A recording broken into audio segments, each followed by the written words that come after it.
Welcome back to our deep dive into this mysterious dame. If there's one thing we've learned so far, it's that these reply cards are Utes. Did you say Utes? They're young. As I was saying, not only is this dame young, but this dame is also a chameleon. One day you think you've pegged her down, and the next, there she comes in a new shape, color, or size. But stick with me, kid, because I'm about to expose the physical attributes that make a reply card a reply card.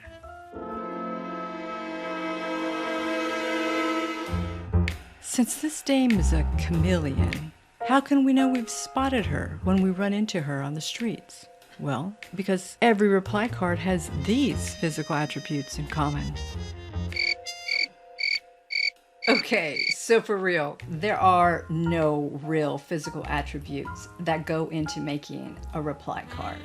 Because this chameleon can be designed in any shape, color, or size of your preference, as I've been saying. But there are two hard and fast rules that you're going to want to consider about physical attributes when you're designing your reply card.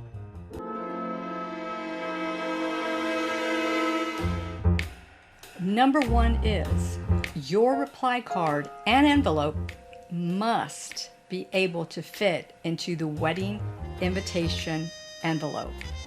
For instance, this reply set was created for this particular invitation suite. The reply envelope would fit inside the invitation envelope. However, if it was designed this way, you would have a no fit. But there are certain rectangular envelopes that are a little too thin for a reply card to fit in this way, and therefore it has to be inserted vertically. But also, there are some cards that just won't fit no matter how you try to make them fit. So that's your number one. It has to fit within the invitation envelope. Number two is make sure when you're designing your reply card that you're designing it to fit in a standard sized envelope, or you're creating your own envelopes. I can't tell you how many times we had DIYers come into our shop requesting an envelope for a card that they invented and came up with dimensions for. Envelopes come in certain sizes. You want to make sure that your reply card has an envelope so that you can make sure you actually have an envelope to return the reply card in. And while we're on the topic of envelopes, you'll want to remember that to the post office, size does matter. There are actually minimum size requirements for envelopes, so don't get too fancy.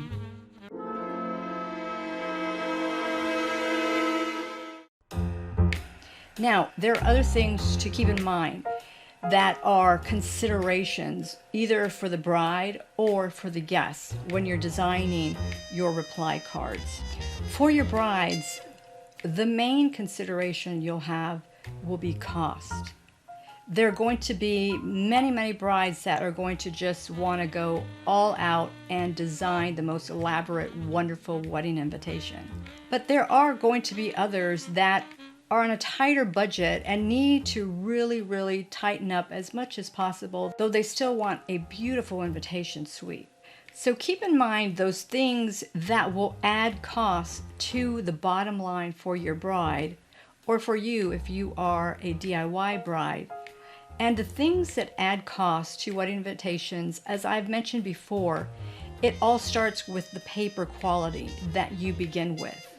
Whenever you are doing a printing process, such as, for instance, letterpress, that is more costly, the paper you begin with is going to have to be thicker in order to get the press into the paper.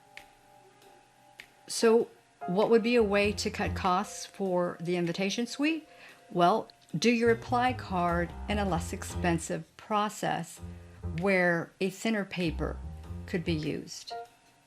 Also, when you're doing a lovely design that actually uses 2 pieces of paper or even some gold gilding on the edges, each of those processes will be adding to the cost of the invitation suite. Your different colors and inks. We're looking at more costs to the final invitation suite, but a lot more pretty. But using a less expensive printing process, less expensive paper, if she might have fallen in love with your design but needs to pare down the price of her total invitation suite, those are some places that you might be able to cut costs for her. But not all brides will need those budget considerations. And because the reply card is immediately, hopefully, sent back to the host of the wedding, and they're not kept in hand for the longer period of time, such as the other cards and the invitation itself, this is an area where, if necessary, you could cut some of the bottom line off of the wedding invitation suite.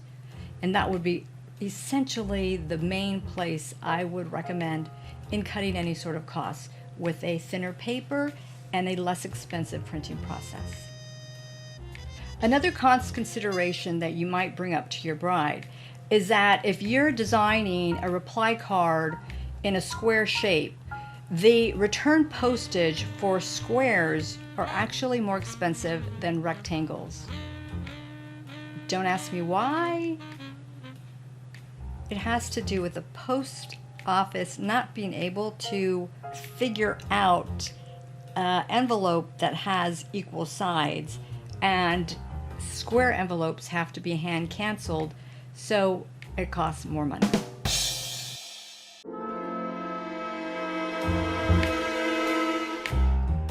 And now for physical attributes that would be a consideration for your guests. This reply card is beautiful, but keep in mind that your guests, the majority of them, won't have a white or silver pen with which to write their name on. So it's going to be a little tricky to get the name on this with a ballpoint pen. So you might want to keep in consideration and not design a reply card with a dark background. An additional convenience and courtesy for your guests would be adding postage to the reply envelope. It's not a requirement, but as we learned before when we were discussing etiquette, it is the gracious and courteous and kind thing to do for your guest. And so those are our physical attributes that we want to keep in mind and we want to remember when designing our reply cards for a wedding invitation suite.